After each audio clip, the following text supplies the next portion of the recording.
What's up, everybody? Emory Huntazar of the Playbook here. This Saturday, you can check me out as a color analyst on the broadcast between Morgan State and North Carolina A&T at 1 p.m. Eastern Time on ESPN3 and the Watch ESPN app. Be sure to order your copy of the Go-Go Offense by Coach Brennan Marion on footballgameplan.com/GoGoOffense. Coach Marion goes through the ins and outs of his explosive offense, one that's tearing up the college football field and putting a lot of points on the scoreboard. Again, you can order your copy at footballgameplan.com/GoGoOffense. Welcome to footballgameplan.com, where football makes sense. I'm Emory Huntazar of the Playbook. It's week 11 in the FCS, and we have a ton of content to dive into this weekend on the FCS Kickoff.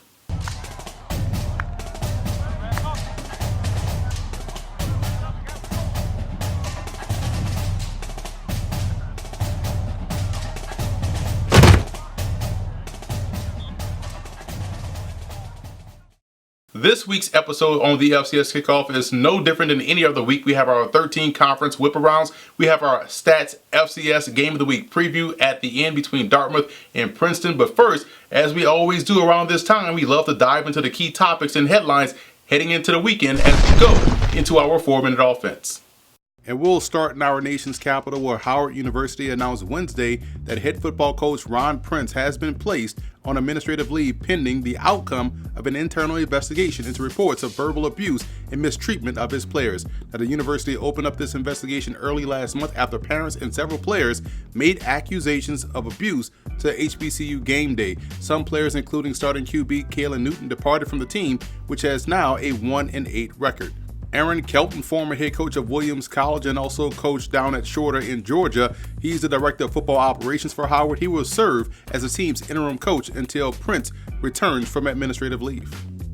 Now let's get into some more positive news coming from the FCS. 16 players were added to the watch list of the 2019 Stats FCS Walter Payton Award, which is named for the legendary Hall of Fame running back out of Jackson State, and since 1987 has honored the Offensive Player of the Year in the FCS. Now, among some of those names are Felix Harper, the quarterback of Alcorn State, who's playing phenomenal football, as well as Braylon Smith of Central Arkansas, and two outstanding tailbacks in Pete Guerrero of Monmouth and Alex Ramsey of VMI. Defensively, 16 players also joined the watch list of the Buck Buchanan Award, which is named for the former Grambling State and Kansas City Chiefs star, and since 1995 has honored the best defensive player in the football championship subdivision. Now, joining the watch list amongst the names are Rondell Carter and John Daka of James Madison, two outstanding teammates, and Ellison Smith, who's been outstanding this year for Northern Iowa, getting after the quarterback.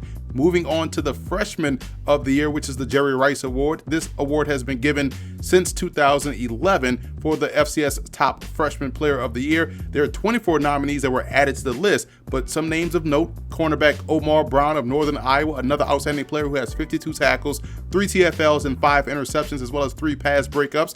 Tyrese Chambers, a wide receiver from Sacred Heart, has been phenomenal this season: 36 receptions, 639 yards, and 3 touchdowns. And quarterback Trey Lance of North Dakota State, he's completing over 68% of his passes, 19 touchdowns, 0 interceptions, and also is the leading rusher on the team with 595 yards and 8 touchdowns. Now, a national panel of over 150 broadcasters, sports information and media relations directors, as well as writers, will help select the Payton Award, Buck Buchanan, and Jerry Rice Award at the end of the regular season. Now it's time to kick off Week 13 in the FCS, and we'll start in the Big Sky Conference as we kick it over to Ike Kabachelum, who has your whip around.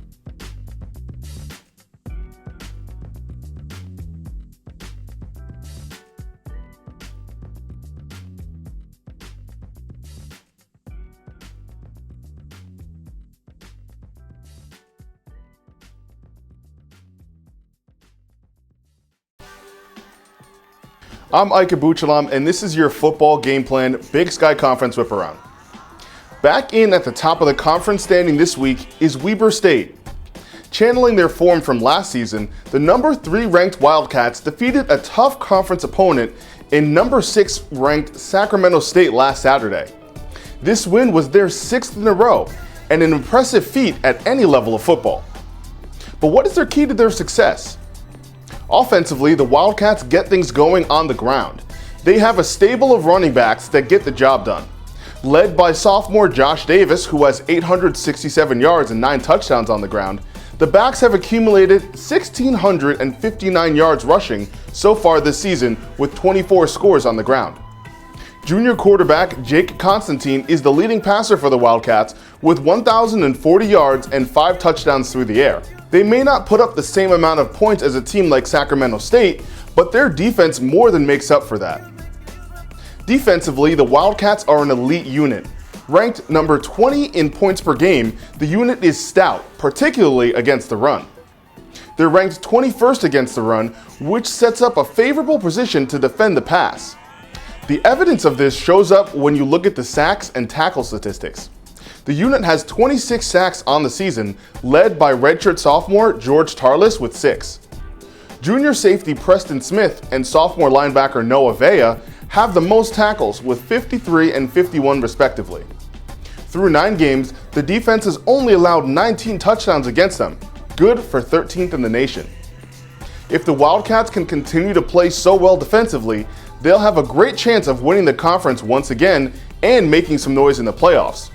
But in football, you gotta take things one game at a time.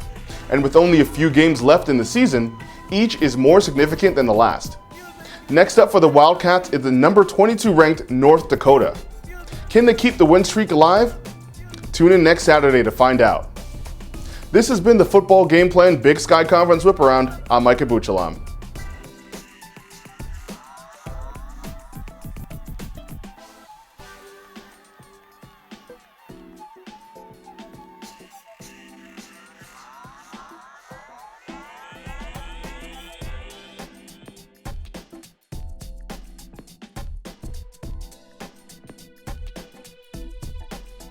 It's been a great year in the Big South Conference and could be an even greater year if they were able to get 2 teams into the FCS playoffs. It's definitely possible considering the teams competing for that opportunity.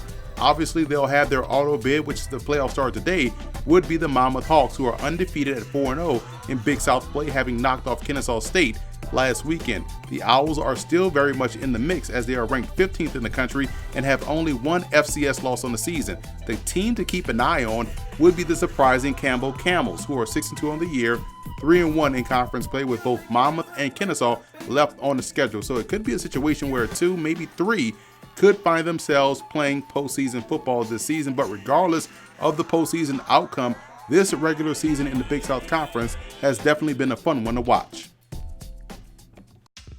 Let's get into some Big South and Big Sky previews for this upcoming weekend. Idaho travels to Montana to take on the Grizzlies, and it's been an interesting year for Idaho. I think this team is a year away from being where they want to be as a program. They're very competitive this season. They're making some waves offensively, but right now Montana, to me, has the strength on both sides of the ball. I think the Grizzlies will avoid the upset and knock off the Vandals. KENNESAW State meets up with Campbell in the aforementioned Big South battle that we brought up earlier in this video. What I like about this matchup is going to be a defensive strength battle. I think both defenses are really good. I know last week KENNESAW got the blues from Monmouth, but that's a different animal offensively. But I think this game we'll learn a lot about both defenses. I think you have to give credit to Mike Minter, the head coach over there at Campbell, for developing a bully on both sides of the line of scrimmage. I like the play of Haj Malik Williams, their freshman quarterback, who's also on that Jerry Rice Award watch list. I think because of the balance offensively and how they're built up front, I think they can control the line of scrimmage and knock off KENNESAW State.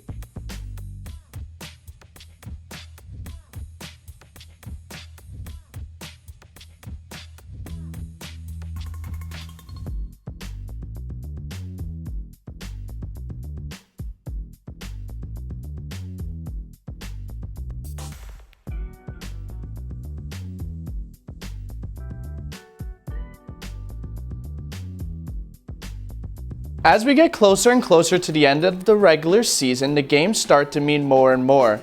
It's time we start thinking about the playoffs. The CAA still has a long way to go before determining what teams will and will not make it in. All of the teams are really beating on each other. Last season, the conference had an FCS record 6 teams make the playoffs. This season may be considerably less, mainly due to the conference being so close and beating each other. It looks like James Madison is going to take the conference. Unless they have a major meltdown, they will make the playoffs. New Hampshire would like to return to the playoffs after missing it last season for the first time in 14 years. They have a tough schedule ahead starting this week against James Madison. An upset will go a long way for them, but a loss means they must absolutely win out to even have a chance to make the playoffs and still possibly not make it. Richmond is in the same boat as New Hampshire, as they would need an upset over James Madison or win out to have a chance. They also have a harder remaining schedule than the Wildcats, starting off with Villanova this week. Villanova, Albany, Towson, and Stony Brook would most likely all need to win out to get in. The interesting part about that, except Villanova, they all have to play each other starting this week, with Towson taking on Stony Brook. There's a good chance for them to knock each other out before the regular season ends. Lastly, Elon, who was in the conversation, was most likely eliminated from playoff contention after their 5-overtime loss to conference opponent William & Mary. They joined Maine, Delaware, William & Mary, and Rhode Island in the slim to no chance category. With just 3 games to go and most of them conference games, it's going to be very interesting to see how everything pans out in the CAA. For the FCS Whip Around, I'm Dylan Cieslik.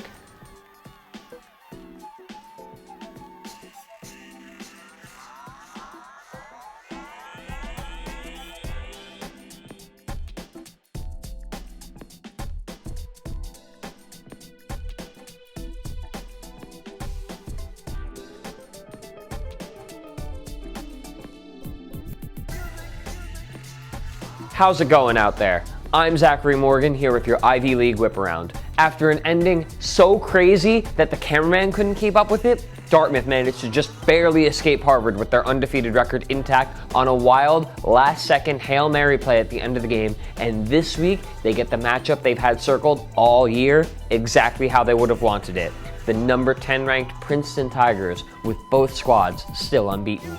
To say this is the most important Ivy League matchup so far would be a wild understatement. But after what was undoubtedly the toughest match of the year for the number 13 ranked Dartmouth Big Green, the question is this: can they bounce back after a rough offensive outing against Harvard? Now, even though the Big Green escaped last week with the victory, the fact is their only big play on offense was that season-saving Hail Mary. Here's the thing though, despite all that from last week's game, Dartmouth still leads the nation in third down conversion percentage, while Princeton is also ranked in the top 10 for that category, in a game that will almost certainly be a defensive struggle. Look for what happens on third down to be the real deciding factor of the game. With Football Game Plan, I'm Zachary Morgan. I'll see you next week. Big matchup in the CAA this weekend between New Hampshire and James Madison. Now, the Wildcats are viewed very favorably by the FCS Playoff Committee, and they'll have to win big up front if they want to win this matchup and notch the upset against James Madison. We know the Duke's pass rush is tremendous on offense. They do a great job of attacking all levels of the field. I think that alone will give them enough to avoid the upset and stave off New Hampshire. And what used to be a Big Sky Conference matchup is now an independent versus Big Sky matchup as North Dakota travels to Weber State to take on the Wildcats. All the running game in this one is, if you're a running back like myself, you will love this matchup, as we know North Dakota can run the football, and we know Weber State definitely can lean on opponents with their ground game. Who can get stops defensively will be the key. I think Weber State's defense is criminally underrated. One of the best defenses collectively in the FCS. I think they knock off North Dakota, which could knock out North Dakota from the playoff conversation.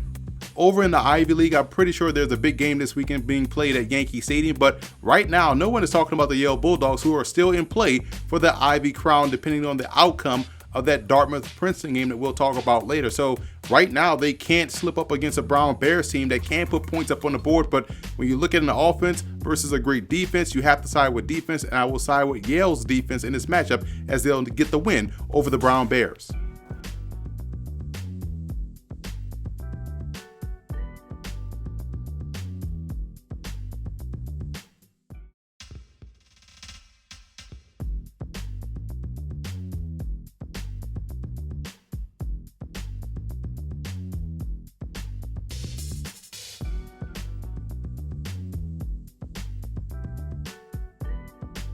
The 2019 MEAC season has been filled with great stories, from the continued dominance of North Carolina A&T to the rise of South Carolina State and the resurgence of Bethune-Cookman. MEAC teams have continued to impress throughout the season. Sadly, the best story of the year, FAMU, isn't eligible for the postseason despite being undefeated in conference play and 8-1 overall because of off-the-field issues. However, despite the distractions, one on-the-field story has continued to impress, and that's the play of Rattlers quarterback Ryan Stanley. Last week's 3 TD performance has been a norm for Stanley during his collegiate career. After receiving several Division I offers, including several FBS offers, the Pembroke Pines native decided to stay close to home and play for Florida A&M. Stanley was a standout as a freshman starter, but followed that up with his first-year improvement with nothing but better and better stats, having thrown for over 2,000 yards and 15-plus touchdowns in the last 3 years. This year's campaign has been exceptional for Stanley, throwing for over 2,100 yards and 19 touchdowns with just 4 interceptions, which has led to the senior becoming the all-time program leader in almost every category available. Even more ironically, he is setting those records while surpassing the man who recruited him, FAMU legend Quinn Gray. And that bond has always been special for Ryan, who recently said, "Without him, I wouldn't be at FAMU. He's always been in my corner. It's fun because I'm going against someone I know rather than just some guy." No matter what the future holds, Ryan Stanley has written his name into the FAMU history books. The only question now, though, is whether or not another chapter in his football career is yet to be written in the pros. If this year's numbers are any indication, Stanley may have some new records to go after. For the FCS Conference Whip Around, I'm David Hassagen.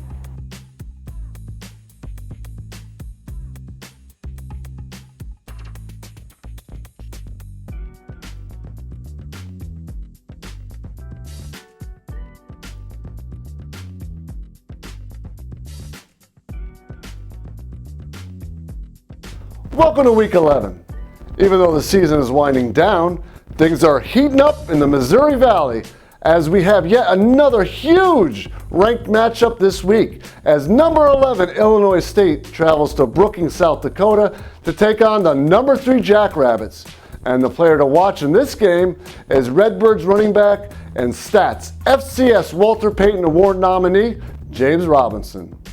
Robinson, who has already cemented his legacy as one of the top running backs not only in school, but league history, has been the workhorse for the Redbirds offense since 2017. He has the ability to grind on early downs and contribute in the passing game on third downs. He has rushed for at least 12 touchdowns in each of the last 3 seasons and is about to eclipse the 1,000-yard rushing mark for the 2nd year in a row.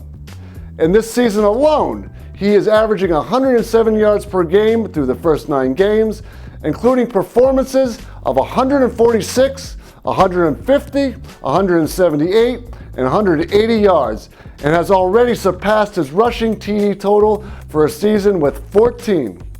He is only 188 yards away from becoming the number 2 rusher in school history. The Redbirds will only go as far in this game and in the upcoming playoffs as Robinson literally can carry them. The reigning All-American and All-Conference running back has the opportunity this week to put the conference, the league, and the NFL scouts on notice as he is already being dubbed as a small school sleeper by many NFL scouts. For the Missouri Valley Conference, I'm Brian Sullivan. Bethune-Cookman travels up to Dover, Delaware to take on Delaware State, and this is a matchup where the Wildcats will have to make sure they get on top of the Hornets early. The Hornets are a young football team that's still trying to figure out ways to win, but there's a ton of talent on that roster for head coach Rob Millsad. For head coach Terry Sims with Bethune-Cookman, they're still in contention, not only for the Celebration Bowl, but maybe even for an at-large bid into the FCS playoffs. So they have to win, and they have to win big, in my opinion. I think they will definitely do that. I like the Wildcats in this ball game. Keep an eye on Bethune-Cookman's outstanding edge rusher Marcus Ford, who does a great job in setting up shop in the opposing backfield.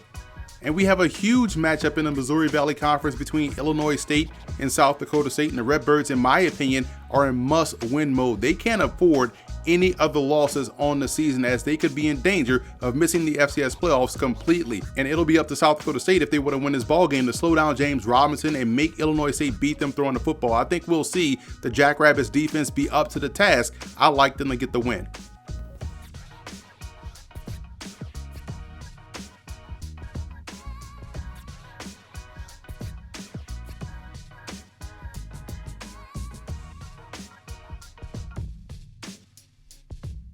Everyone is talking about Central Connecticut State, who's ranked 20th in the FCS stats poll. They're also talking about Duquesne, who's making a strong push for the playoffs as well. But no one is talking about Robert Morris and the growth that they have made in this second season under Bernard Clark, the head coach. Right now, they're 4-0 in conference play with a chance to knock off both Duquesne and Central Connecticut State to get into the playoffs as the auto bid. The Colonials are doing a great job right now on offense. You look at their tight end, Matthew Gonzalez, who's a pro prospect, giving them a presence over the middle of the field. But defensively, they're getting key stops, they're forcing turnovers, and they're playing great team defense as a whole. So keep an eye on Robert Morris. Even if they don't make the playoffs this season, Bernard Clark, the head coach, has done a great job in laying down a strong foundation to build upon in subsequent years.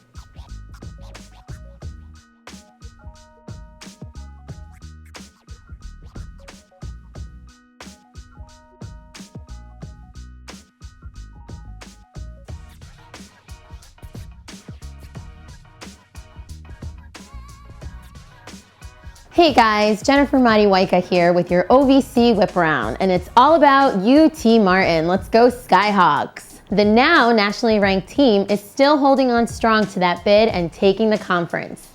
Even with the loss to SEMO, it's the fight against Austin Peay the Skyhawks are getting ready for.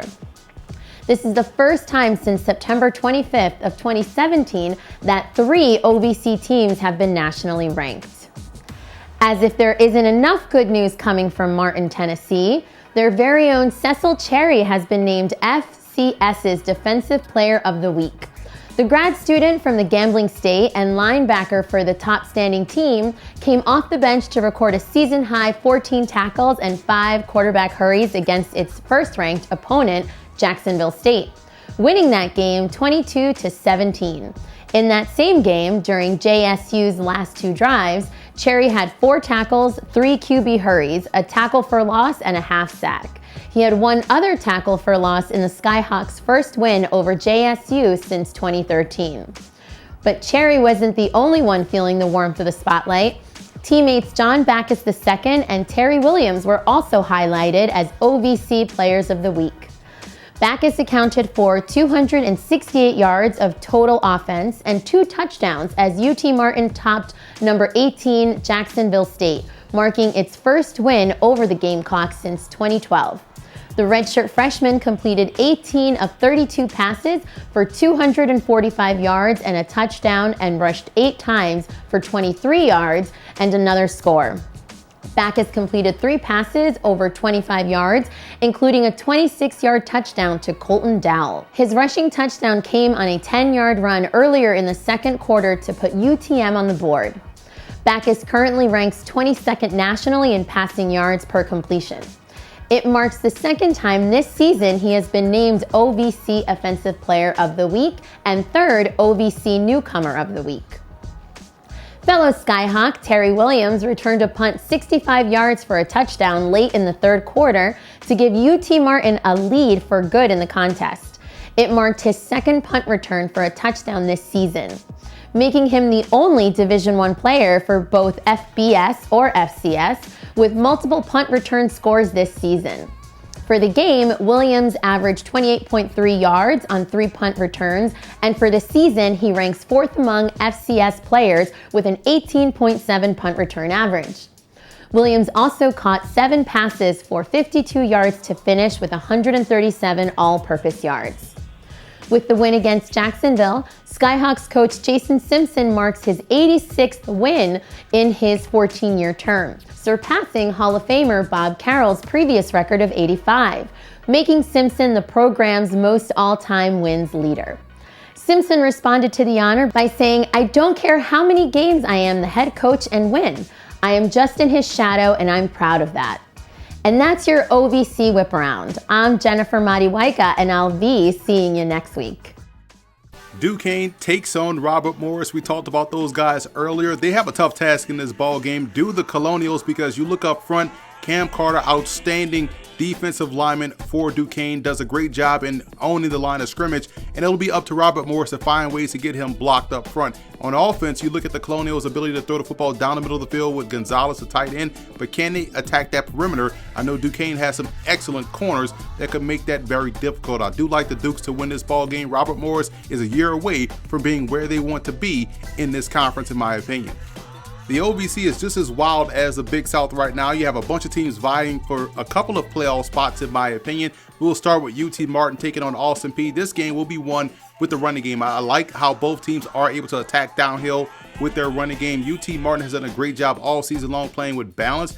I think you look at Javon Craig, the quarterback for Austin Peay, being a difference maker. I love how he's able to make it an 11-on-11 game. He's battle tested over the freshman QB over at UT Martin. I do like the Governors to get the win. Southeast Missouri State plays host to Eastern Kentucky. I thought Eastern Kentucky had an outstanding chance to make a run for this conference title, and again, they are still in the mix technically, but they have to get a win against the Southeast Missouri State Red Hawk team that is playing outstanding football. Defensively, you like what they bring to the table. Do the Red Hawks? They're a great sideline-to-sideline defense. Their linebacking core, I believe, is one of the best in the conference. I think they'll do a great job defensively in shutting down the Colonels on offense. Look for Southeast Missouri State to move on with the victory.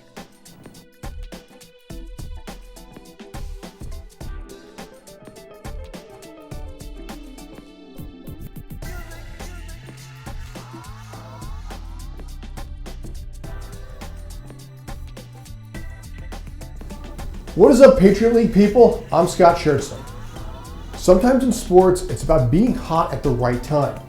2011 New York Giants season. Giants go 9-7, needed 2 wins at the end of the season to backdoor into the playoffs.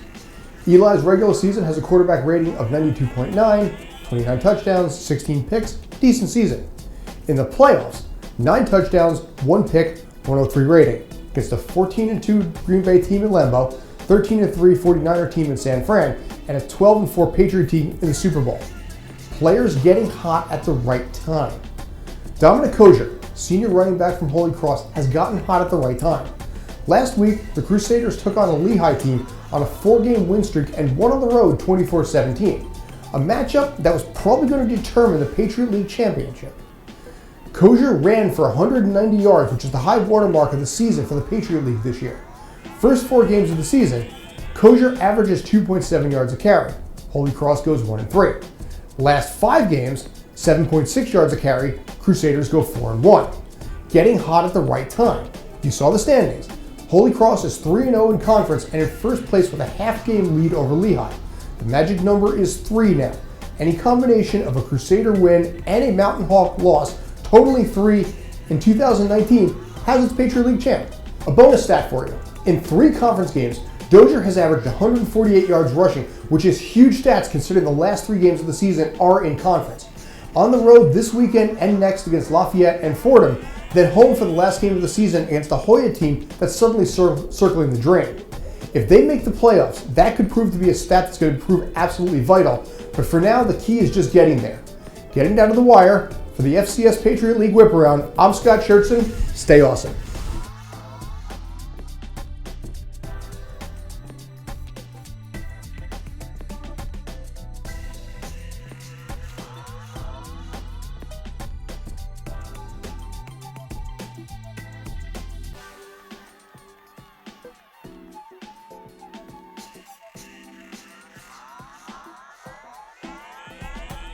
I'm Alex Marinoni with your Week 11 Pioneer League Whip Around. Last week we saw the race for the Pioneer League title possibly come to an end with the beatdown San Diego gave Drake with a score of 49-7. Now, of course, anything is possible, and the fact is that San Diego now holds a 1-game lead over Drake and a 2-game lead over 4 other schools. Of those 4 schools, San Diego has already beaten 3 of them being Marist, Davidson, and Dayton. The last remaining team is their next opponent in the Stetson Hatters.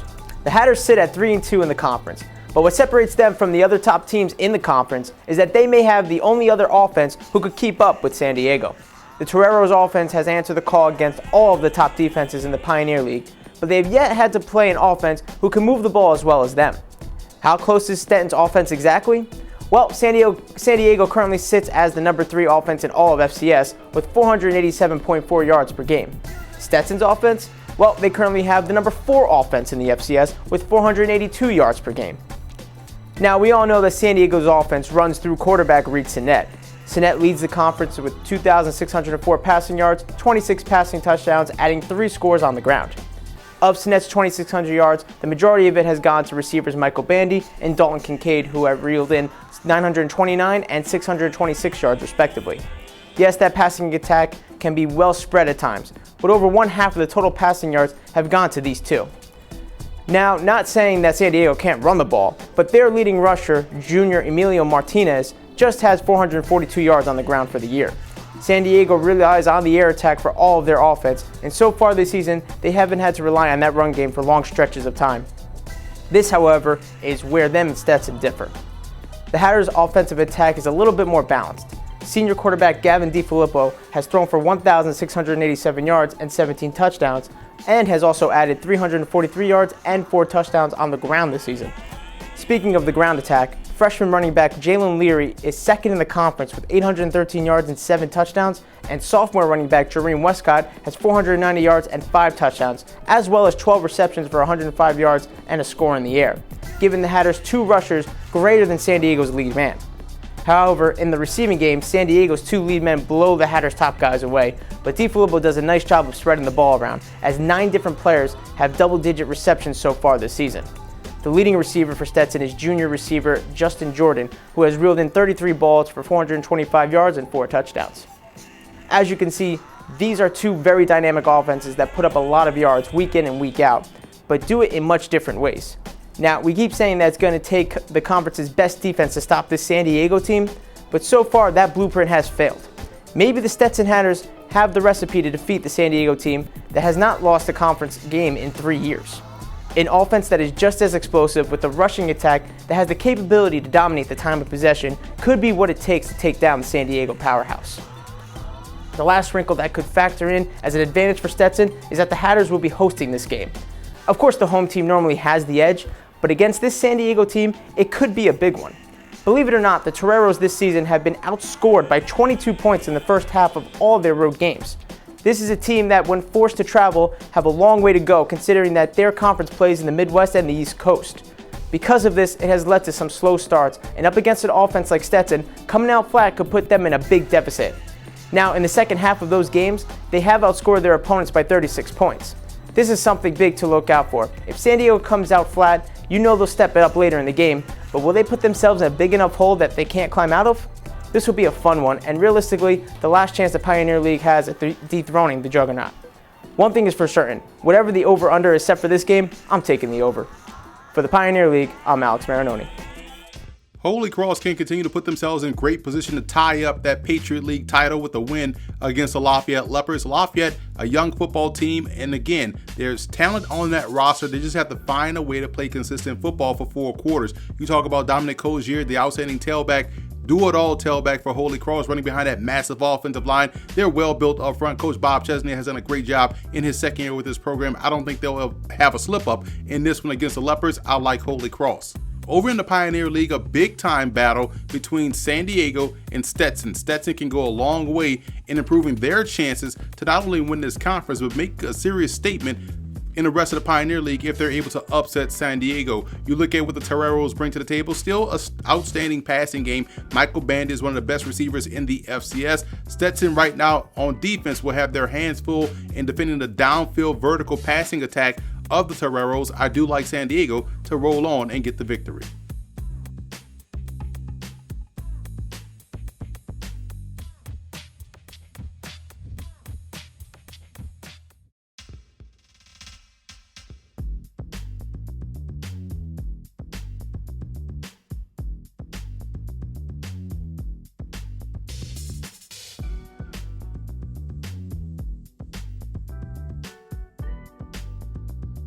Troy Anthony here, bringing you the football game plan whip around, SoCon edition.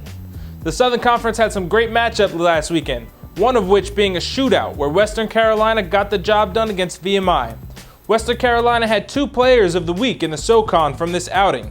Offensive player of the week went to running back Donovan Spencer, who had a career best 247 all-purpose yards, rushing for 137 yards and 2 touchdowns. He also added 2 catches for 110 yards, the first of which being on a 78-yarder on the first play from scrimmage. Special Teams Player of the Week would go to Western Carolina kicker Julian Pletz, who was 3-on-3 of field goals and added 4 extra points. Defensive Player of the Week would go to Sidney Otiwu of Mercer, who shined in their 3-overtime victory against Sanford. Otiwu had 21 tackles in the game, which set a school record. The 21 tackles is now tied for the second most in an FCS game this season. Week 11 in the SoCon continues to have great matchups. Tough to choose the matchup of the week in this one, but I'll go with the 1 seed 6-3 Furman versus the 7 seed 4-5 VMI. This is a matchup where VMI has the number 1 scoring offense in the conference, and Furman has the number 1 scoring defense. In what is sure to be a good game, keep an eye on what VMI quarterback Reese Udinsky and running back Alex Ramsey, who is 3rd in all of FCS in rushing yards, can do against this stout Furman defense. With your Southern Conference whip around, I'm Troy Anthony.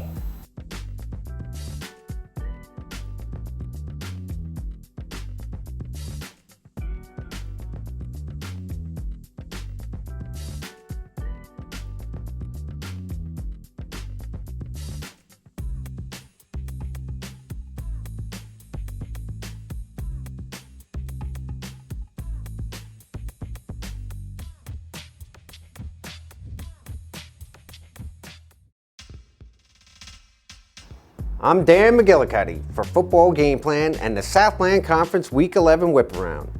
The Central Arkansas Bears lead the conference with a 5-1 record and host the Southeastern Louisiana Lions, who sit in 2nd place, a game behind the Bears. This game should be a dandy. The Lions are 2nd in the conference in points scored, while the Bears are 3rd in points allowed. What to look for in this game is how the two offenses attack their opponent's defense. Southeastern Louisiana has a well-balanced offense, whereas the Central Arkansas Bears rely heavily on the air game. The Bears average a minuscule 2.6 yards per carry and 71 yards per game, which is last in the conference. The Lions' rush D allows only 121 yards per game and a 3.4 yards per carry average. Southeastern Louisiana also averages 144 yards rushing, while the Bears allow 154 yards per game. The ground game edge on both sides of the ball goes to the Lions. The air game for both offenses is fantastic, as both are above 325 yards per game and 8 yards per attempt. Both teams are 1 and 2 in pass efficiency. The Lions have allowed 14 sacks on 333 attempts, while producing 27 on 346 attempts. Isaac Ademi Berglund is the player to watch on D for the Lions. He has 14 tackles for a loss, 7 sacks, and 3 forced fumbles on the year. He'll have to contain the Bears' sophomore quarterback, Braylon Smith, who is coming off back-to-back Player of the Week honors. Smith is becoming more comfortable and has 8 TD passes and 1 interception in his last 2 games. Although the Bears lost top wide receiver Luwan Winningham to a season-ending injury last week, they didn't miss a beat. Freshman Tyler Hudson picked up the slack, hauling in 16 catches for 250 yards and 4 TDs in the last 2 games. The Lions put tons of pressure on opposing quarterback. Smith's ability to escape, combined with his hot streak, should be enough to give the Bears an advantage here. The Lions are no slouch in the passing game either and protect quarterback Chasen Virgil very well. He will have to be wary of ball hawk Robert Rochelle, who has 4 interceptions this year. This should be a great matchup, calling this one even. Special teams, often overlooked by fans, not by coaches and analysts, favors the Bears.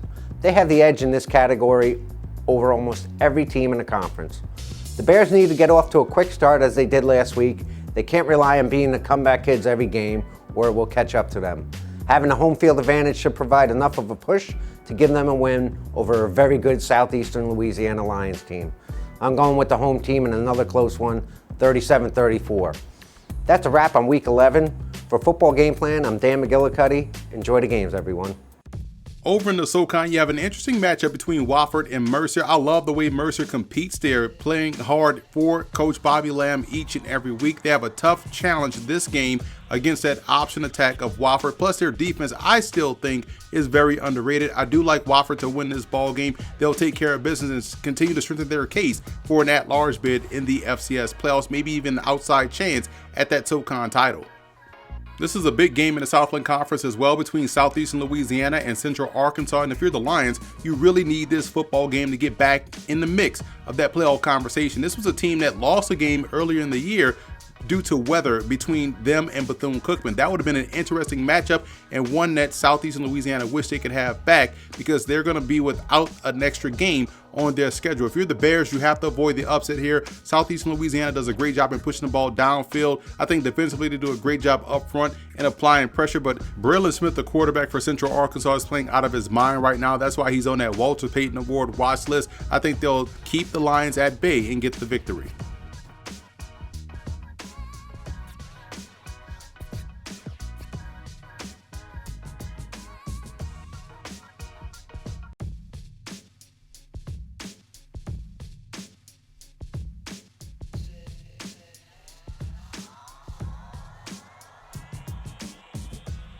They say you can't keep a good team down, and that speaks true of the Grambling Tigers in their 2019 season. This is a football team that has a high level of expectations, and they started the season 0-4, losing to UL Monroe, La Tech, Alabama State, and Prairie View A&M in the State Fair Classic. So when you look at what they did since then, they turned their season around, winning 4 straight games, and now put themselves firmly in the conversation for the West Division title, in which they sit second behind the Southern Jaguars. And we know that game at the end of the season in the Bayou Classic against Southern will always decide who will go to the SWAC title game. So Grambling is now back in the mix for that. And when you look at what they've done since their 0-4 start, it's been their offense. They started to find a way to consistently put the ball in the end zone. Jeremy Hickbottom, the quarterback, has played lights out since the 0-4 start. And defensively, they're getting key stops and they're turning the ball over. So their defense and offense has picked up the pace, which speaks volumes to the coaching job being done by Broderick Fobbs and that program. He's one of the best coaches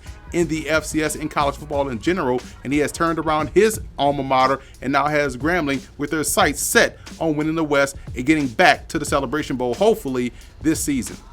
But there's another big game in the SWAC this week between Jackson State and Alabama A&M. You talk about a team that's been red hot. You're talking about the Jackson State Tigers. I'm a big fan of what they bring to the table offensively. I think Jalen Jones is starting to hit his rhythm throwing the football. There's big-time talent on the perimeter, and defensively they're getting after the quarterback. They face one of the best offenses, in my opinion, in the SWAC in Alabama A&M, and the Kill Glass in that passing attack. Jordan Bentley, outstanding dual threat player in the backfield. So the question will be, can Alabama A&M defensively get the job done and get key stops? I think they can. I do like the Bulldogs to stave off the upset coming from Jackson State.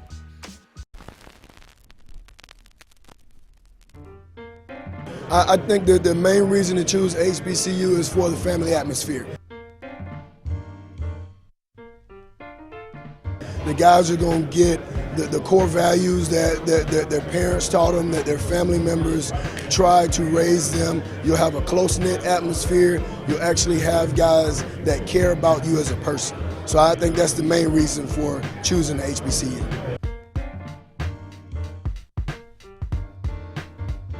And now it's time for our Stats FCS Game of the Week preview that takes place this week at Yankee Stadium between Dartmouth and Princeton. Just like last year, we have an outstanding matchup between Dartmouth and Princeton, and this one is not taking place in New Jersey, but in Yankee Stadium to celebrate the 150th year of college football. And what a matchup there is, this game between two outstanding offenses. When you talk about offense with Dartmouth, you're talking about their point of attack play and ability to run the football and drain that clock. For Princeton, you're talking about Kevin Davidson, the outstanding QB, and his ability to be a little bit of a dual threat guy, being off script and hitting plays on the move deep downfield, and they have a speedster in the backfield in Colin Edey. Defensively is where you want to focus on. Princeton's defense plays great team defense, but Dartmouth, in my opinion, is dominant. We saw this last year in that matchup against Princeton, who was averaging at the time 45 to 50 points a game, and they held them to under 20 points in that matchup. I think Dartmouth's defense will be that once again, dominant, and their offense now will do a great job in putting more points up on the board. They'll get the victory against Princeton at Yankee Stadium. So that's it for this week's episode of the FCS Kickoff. Be sure to follow us on all of our social media accounts, and don't forget to check out and subscribe to the Football Game Plan Network, located at youtube.com/Football Game Plan, and subscribe on iTunes to Football Game Plan Podcast, where you can find our FCS Opening Drive podcast, where David Hassagen and myself give you all of the news, notes, tidbits, and other intriguing storylines around the FCS.